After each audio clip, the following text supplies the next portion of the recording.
It's not, even during the course of the struggle, it was not literal. There was no instruction to an MK soldier to go and kill any boer or farmer, just because they're farmers or boers. In the context of war, yeah, soldiers, sure. So it's an exaggeration to take this thing now, as it's an instruction actually to go and kill. And people who are exaggerating know they are exaggerating. Unbeknownst to Mbeki at the time, this very exaggeration would become a central point of contention on the international stage, culminating in a heated diplomatic showdown in the Oval Office. A storm brewed between Pretoria and Washington, D.C., threatening to capsize diplomatic relations not over complex policy disputes, but over the single song, chanted by South Africa's fiery opposition leader, Julius Malema. The controversy escalated to the highest echelons of power, with the Oval Office becoming the unlikely stage for a debate where almost every point of contention presented by the Trump administration was meticulously debunked by the South African delegation, save for the damning evidence of Malema's vocal performance. South Africa, through its diplomatic channels, had been working tirelessly to counter these white genocide claims. President Cyril Ramaphosa's government understood the potential damage these accusations could inflict on the country's international image, foreign investment, and tourism. They had compiled extensive data, reports, and expert analysis to demonstrate the falsity of the claims, ready to present them to any interested party. Then came the showdown in the Oval Office. President Donald Trump, known for his direct and often confrontational style, had publicly expressed concern about the alleged persecution of white farmers in South Africa. He reportedly saw the white genocide narrative as a pressing issue, aligning with his America First rhetoric and appealing to his base.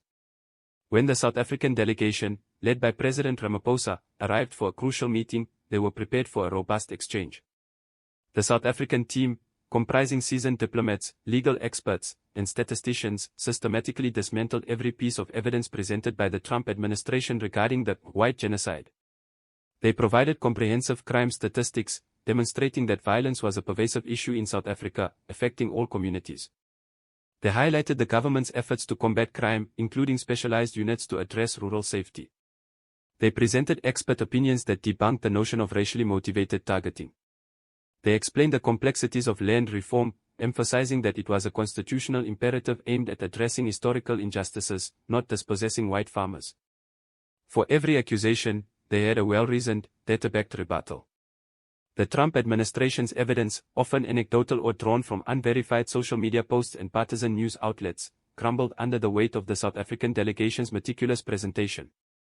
It seemed as though the white genocide claim, so loudly proclaimed by some, was on the verge of being definitively debunked on the highest international stage. Then came the elephant in the room, or rather, the song. A video, widely circulated, showed Julius Malema, leader of the Economic Freedom Fighters, EFF, passionately leading crowds in singing, Jubal Ibunu, shoot the boer or kill the boer. This was the undeniable, incontrovertible piece of evidence that the South African delegation simply could not explain away. Mbeki's defense, arguing that the song was not literal and was a relic of the struggle against apartheid, with its interpretation as an instruction to kill being an exaggeration, ultimately proved insufficient. Mbeki's point, that during the struggle, there was no instruction for an MK soldier to go and kill any bull or farmer just because they're farmers of wars, attempts to contextualize the song as a metaphor within a historical conflict. However, this explanation, while attempting to reframe the song, falls short of addressing its contemporary impact and the very real fear it instills in many. The context of war argument becomes tenuous when the war is officially over, and the country is striving for reconciliation and nation building. To claim that Malema, a prominent political figure in democratic South Africa, leading chants of kill the boer is merely an exaggeration of a struggle-era metaphor, stretches credulity, especially when the song is sung in an emotionally charged political rally. This particular piece of evidence, Malema singing the song, became the insurmountable hurdle for the South African delegation. While they could convincingly argue against statistical misrepresentations and anecdotal exaggerations, they could not deny the visual and auditory reality of a prominent political leader, in post-apartheid South Africa, publicly chanting a song that, regardless of its historical intent, carries a deeply violent and divisive message in the present. The absurdity of the situation is heightened by the continued defense of the song, even while acknowledging its potential for misinterpretation. If the song is so prone to being misunderstood as a literal instruction to kill, and if it causes such significant international diplomatic friction and domestic fear, then why not simply ban it?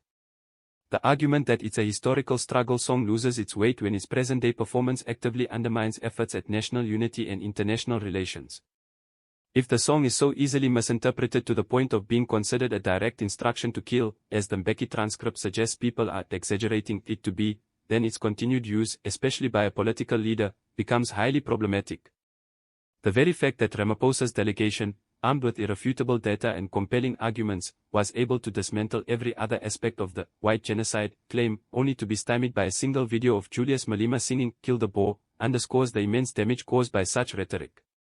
It provided a tangible, easily digestible piece of evidence for those who wish to believe in the white genocide narrative, regardless of the broader context or the statistical realities.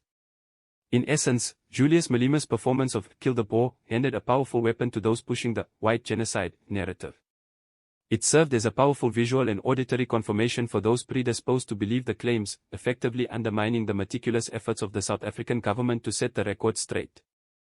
The controversy highlights the profound impact of political rhetoric and symbols, especially when they carry historical weight and are capable of being interpreted as calls to violence in a sensitive societal context. The white genocide claim could have been definitively and universally dismissed, had it not been for the inconvenient and ultimately damaging truth of Malema's defiant chant. The diplomatic fallout served as a stark reminder that in the realm of international relations, perception often trumps facts, and some songs, regardless of their historical roots, simply sing a dangerous tune.